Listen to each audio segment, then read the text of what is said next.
Hey guys, welcome back. I'm Macon Campbell and this is Making Stuff.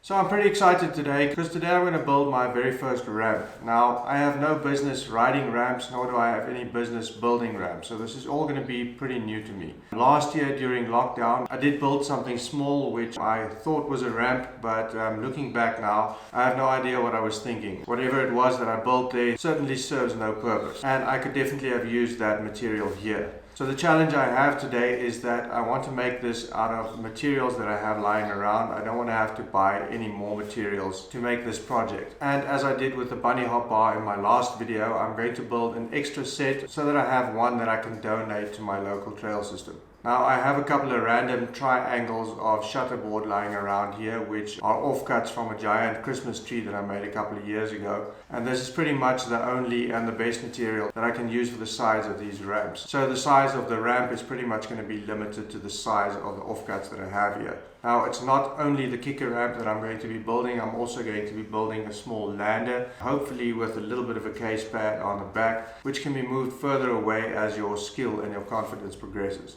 So I haven't got any plans in my head, I'm just going to wing it, so let's get started.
Okay, so that's the ramp done. I'm a little bit on the fence about the size and shape of this. I'm worried that it might be a little bit high and a little bit compact, meaning that it might be too lippy and could have a tendency to buck you and throw you over the bars. But that remains to be seen. This is what I got, so this is what I'm going to go with. Now we need to build the landings. I'm running out of this material. I've only got 2 small triangles left. They are a little bit small for what I'd like for the landing, but I'm just going to have to make it work and hope for the best. One set I'll make out of the 2 offcuts that I have left, and then I'll have to find something else for the last set. So let's do it.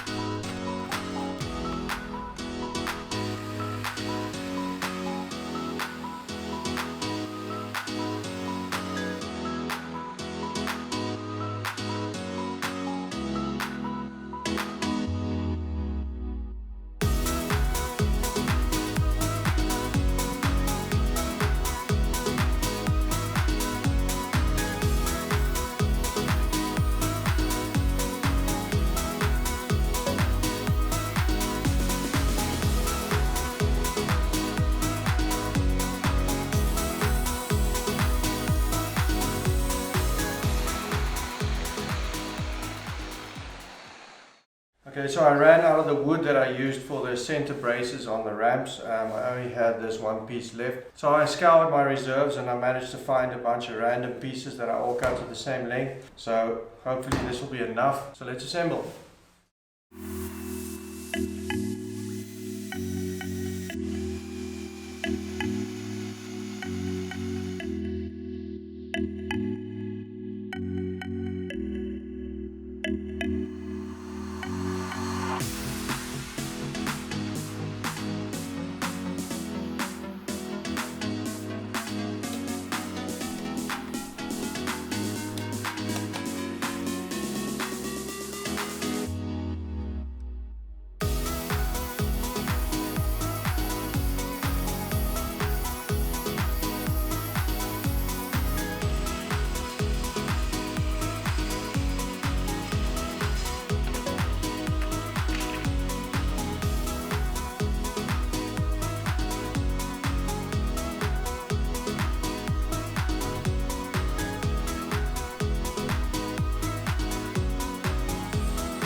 Okay, so that's the basic construction done. All that's left now is to do a little bit of sanding, stick on some branding and slap on some finish. Now I'm going to spare you all of that because that is pretty self-explanatory and extremely boring to watch. So next time you see me, it'll be time to test.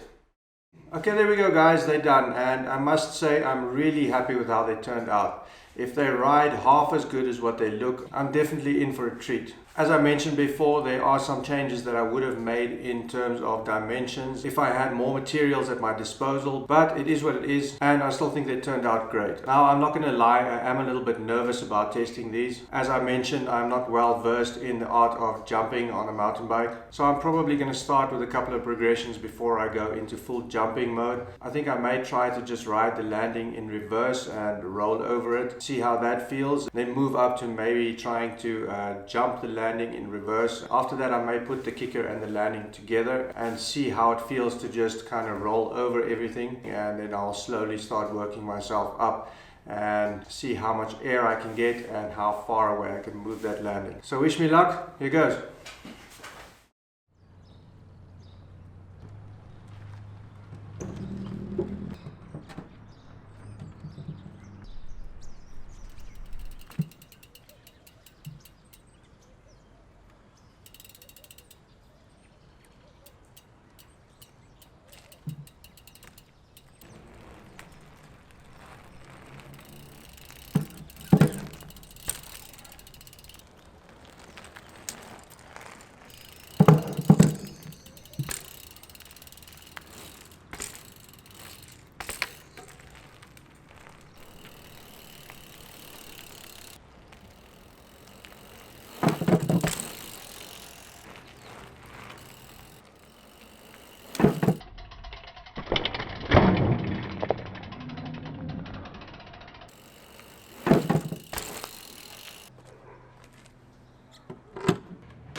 A little bit further.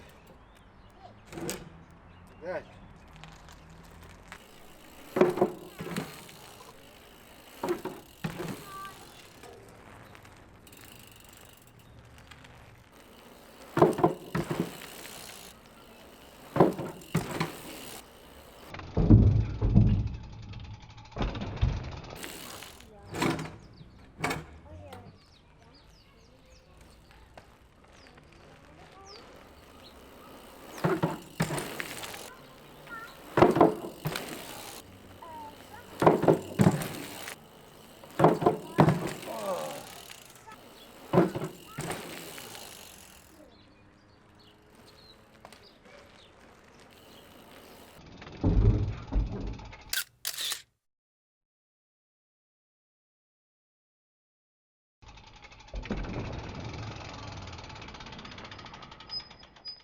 Okay, there we go guys. The ramp and the landing seem to be working perfectly. I will however say that I did manage to crack one of the pieces of wood on the landing. I had quite a big case, unfortunately off camera, and I noticed that I missed one screw when putting in that specific piece of wood. So I filled that crack up with some glue and clamped it up and put in the screw that was missing, and I'm pretty sure it's going to be even stronger than before. So I really wanted to end this video with me taking the spare set to my local trail system and hitting some jumps over there, but unfortunately I am without a car at the moment. I sold my van and we're in the process of purchasing a pickup, and unfortunately it's not ready yet. So my wife and I are sharing her Jeep at the moment, and unfortunately it doesn't have a tow hitch at the back, so I can't hang my bicycle off the back of it, and there's no way I'm going to fit the jump, the landing and my bicycle inside the back of her car, and I'm pretty sure she would not approve of me doing that anyway. So you'll just have to take my word for it. I'll take those out to Farm Vintage next week, and hopefully some of the other patrons of the park can enjoy using it. So I'm going to cut it short there for now. I'm pretty impressed with what I've managed to do so far. I'm not going to get a whole lot better in one day, but you can be sure as my skills progress, I will definitely be making videos in the future of me hitting these jumps, and hopefully way in the future even doing some tricks on it. But for now, that's it. As always, thank you very much for watching. If you enjoyed this video, give me a thumbs up. If you know of anyone else who's interested in building a ramp like this, go ahead and share this with them. I will say I did get the idea for this kicker ramp off of Seth's Bike Hacks channel. I'll leave a link to that down below. If you have any questions, fire away. I'll answer as best as I can. And as always, till next time, keep making stuff.